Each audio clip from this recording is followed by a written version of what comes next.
I want to be a wizard.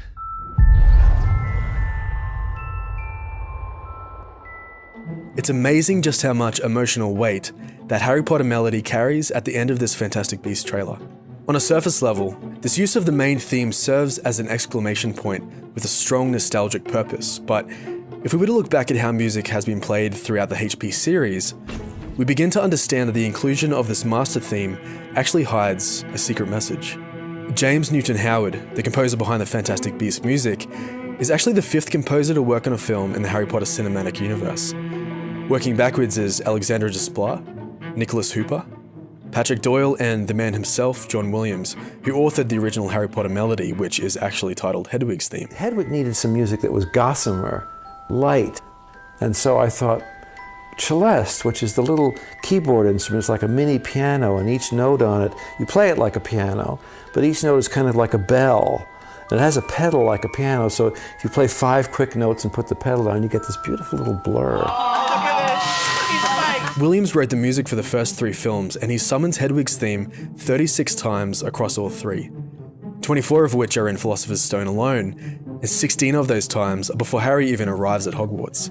While Williams' unrelenting repetition of Hedwig's theme helps it to stick, it's the how and when this theme is used that is the code to deciphering what Williams is actually trying to teach us.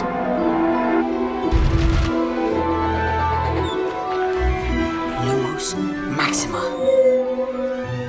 This motif is only ever played in moments of courage or safety. Hedwig's theme means hope.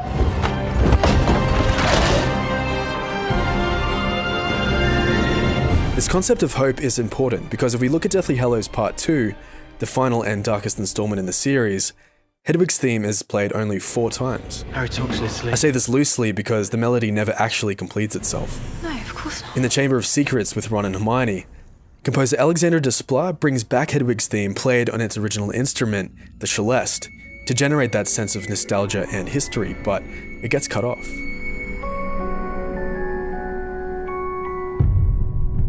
It's as if this theme, and the hope it brings with it, has been damaged, and at this point in the complete story, it's no question why.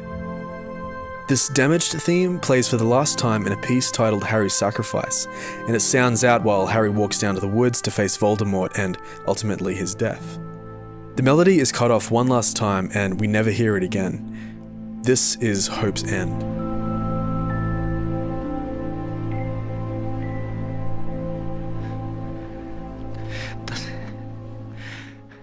Does it hurt? Dying.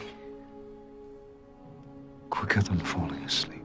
The following music we hear during this interaction with Harry and his family, being sung by a female vocalist, is a piece titled Lily's Theme, which is hauntingly fitting as Lily is the name of Harry's mother. Stay close to me. But we've actually heard this theme played twice already in this film, and up until this point, it's been connected to the emotions of another character.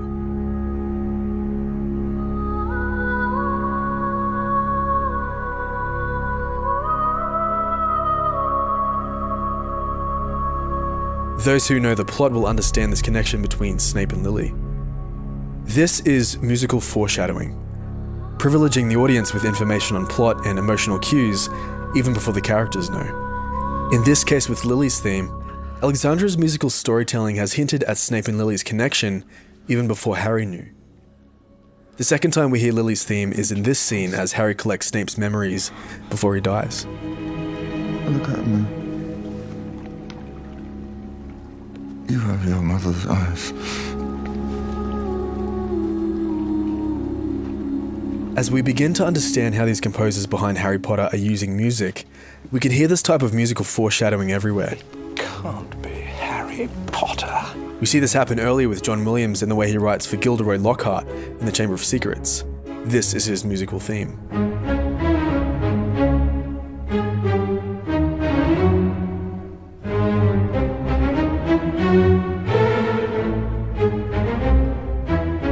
This might not sound like much, but if we were to change its key 2 steps from G to A, we see it shares some similarities to another theme.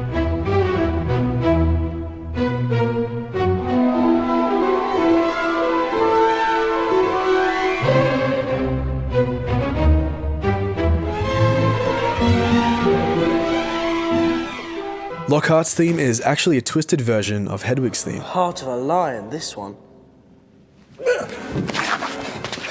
We're not told right away, but while Hedwig's theme speaks of courage and hope, this staggered theme speaks into the arrogant overconfidence of Lockhart's personality, and finally, the reveal of his true nature as the story's anti-hero at the end.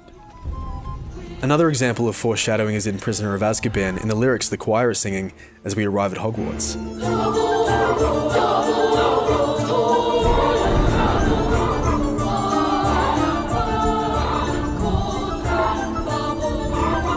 These lyrics are the words of a chant used by three witches in Shakespeare's 17th century play Macbeth. Macbeth's story is about death, prophecies, and paradoxes.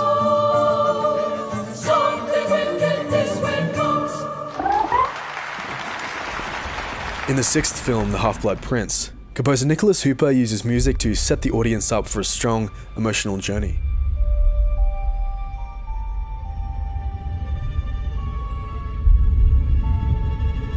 He begins the film with Hedwig's theme, but slowly takes it over with this new and darker piece.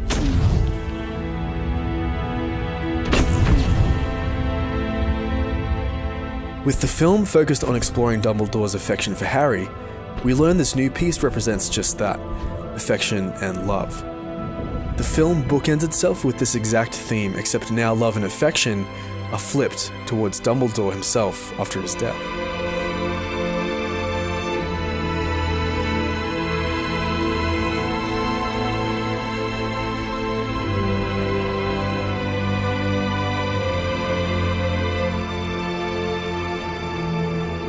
This same piece on love and affection is played one more time during the exploration of Snape's memories in Deathly Hallows Part 2. And even though Snape never says the words "we're all thinking," this theme we're now familiar with is speaking of Snape's affection for Lily on his behalf. Lily? After all this time? Always.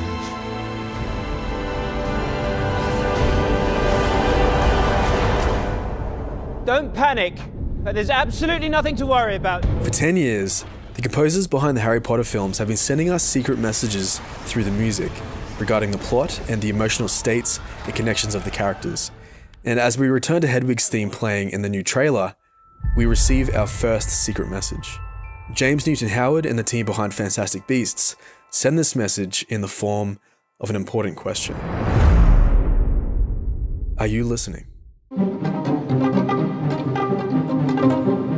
Hey guys, thanks so much for watching. I love HP. It's one of my top 5 favorite film series ever, next to Back to the Future. I want to quickly send everyone over to my good friend Mitch Kramer, who goes under the name Heavy Eyed. He's doing some really cool low-key stuff on video games, so click subscribe and go subscribe swarm him. He's an absolute legend. There's another friendly reminder to go follow my other channel, The Punch Kids, where a few of the guys will get together and play video games and drink whiskey, talk about game design. So please go and subscribe and hang out with us. There's a really cool community starting around there. And let's talk about Harry Potter in the comments section. I love it so much. I want to gush. I want to talk about the little details. So yeah, thanks guys for watching, and I'll see you later.